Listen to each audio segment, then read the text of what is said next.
Welcome to Let the Quran Speak. I'm Aisha, your host. In today's segment, we'll wrap up our series on taking a balanced approach to Hadith by doing a quick recap of all the topics we've covered and reflect on the lessons you and I have learned together on this exciting journey. Let's get Dr. Shabir's thoughts on this series and where we as a community should proceed to tackle these issues raised in a productive way. Welcome to the show, Dr. Shabir. Pleasure to be on. So we're wrapping up a series which I noticed online got a lot of viewers, taking a balanced approach to problematic hadith. Did you think that it would garner so much interest? Well, yes, because I know this to be one of the most frequent questions we get from our viewers and from others. It's one of the most difficult issues for Muslims in our present times to tackle because hadiths are pervasive. It's all over our religion. And in the series, we have touched upon some problematic hadiths from many different categories. And these will ring a bell with many people who have already had doubts and questions about these hadiths. They didn't know who to turn to because many of the traditional scholars would just simply brush off questions like this and blame disbelief in these hadiths on the persons who have the disbelief without facing up squarely to the fact that hadiths have a history of oral transmission before they were put into writing, and that errors could have crept in at every stage of the oral transmission process, and even in the writing stage. Do you think in some ways, you've talked a lot about people who already have issues and are struggling. Do you think in some ways you've done a disservice by shedding light on a topic that already has so much doubt, right? Problematic hadith related to the future of Muslims, problematic hadith related to violence. And in some ways, some might argue that this series has put in more doubts and more questions for the average Muslim. So how would you respond to that? Naturally, conservative scholars and traditionalists more generally will have that view. They will think that, okay, better not to mention these hadiths, pretend they don't exist, and let's just talk about the good hadiths, the ones on which we have no doubt. But these have to be mentioned because nowadays people are more literate than ever before.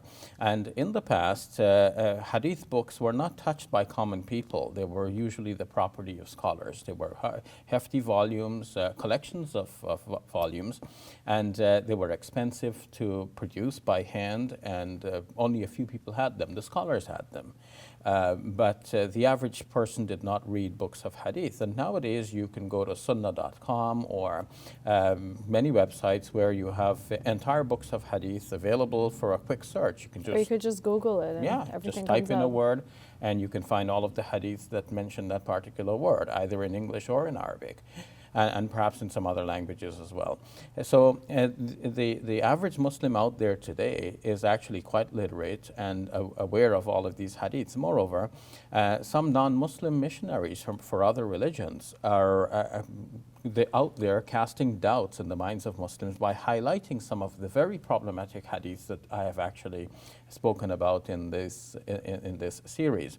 So by speaking about these hadiths, we're not actually bringing out new information. We're just dealing with the problems that are already out there and trying to address them in the best way that we can. And as we've shown in the series, Muslims do not have to feel burdened in believing in all of these problematic hadiths. They can take a balanced approach to hadith, knowing that there are hadiths which are essential to our faith and practice, and usually there are no problems with those. For example, hadiths that describe the main outlines of our prayer, number of rakats, what we recite in our prayer, and so on. And the reason that these hadiths have not become problematic is because they reflect the actual practice that was transmitted from generation to generation. It's not that one person remembered one thing and then told one person who might have remembered or forgotten, but a whole generation of Muslims observed how the prayer was done with the Prophet Muhammad, peace be upon him, and transmitted that information wholesale to the next generation, and not even by word of mouth, but by actual practice, so that people observed. And they, as children, they came to the mosque and they learned how the previous generation prayed, how the elders prayed. And then they grew up and had children, and they demonstrated the prayers for their children in turn. And so these types of hadiths describing the practices of Islam were translated and transferred from one generation to another, basically intact. But when there was something specific to be memorized and passed on by oral means to the next generation, then the one person who told the next person could have made a mistake, he could have forgotten, and sometimes even our memories become reshaped unbeknownst to ourselves. So in light of all of these issues, you know, in almost every segment, I think, when I talked about what's the solution, I think in every episode you said, well, the scholars need to come together. They need to start reviewing these hadith again and figure out, you know, which ones are authentic and how they apply in our times today. So is this a priority right now in the Canadian context for scholars? Yes, and not only Canadian context, but in the present state of the Ummah worldwide. And many scholars have called for this. Kamal Hashmi, in his book, a textbook of Hadith studies, also published in Malaysia under the title Hadith Methodology, has actually called for this in the conclusion of his book, and he mentioned that Dr. Yusuf al-Qaradawi also called for something similar in his book, كيف نتعامل مع السنة النبوية. How do we deal with the prophetic sunnah? That book actually by Dr. Yusuf al-Qaradawi has been translated into English as well, and one can see his comments there regarding a similar call. Abdul Hamid Abu Sulaiman, at the time when he was president of IIIT, International Islamic Institute of Thought, published a book entitled Crisis in the Muslim Mind. And in that book, this is what he deals with, the hadith presenting itself as a crisis for the present Muslim mind. So it is, in fact, a necessity. Many people have spoken about it, but if they think of it as a massive project, then it becomes too much to handle. I think there needs to be, first of all, an honest statement of the problem, and then the lay people can actually, with that honest statement of the problem, find their ways of navigating and avoiding the problematic hadiths and focusing on the ones which are good. So at this point, there have been calls to review these hadith and the issue that you're talking about, but there's no active work underway right now. I had heard that a group was trying to produce such a work in Turkey, but no, they have not, to the best of my knowledge so far, and I don't know if the project is still ongoing. A non-Muslim scholar, Yoinbul, compiled what is called an encyclopedia of hadith, in which he has actually done some such thing, but he has done it from a non-Muslim point of view.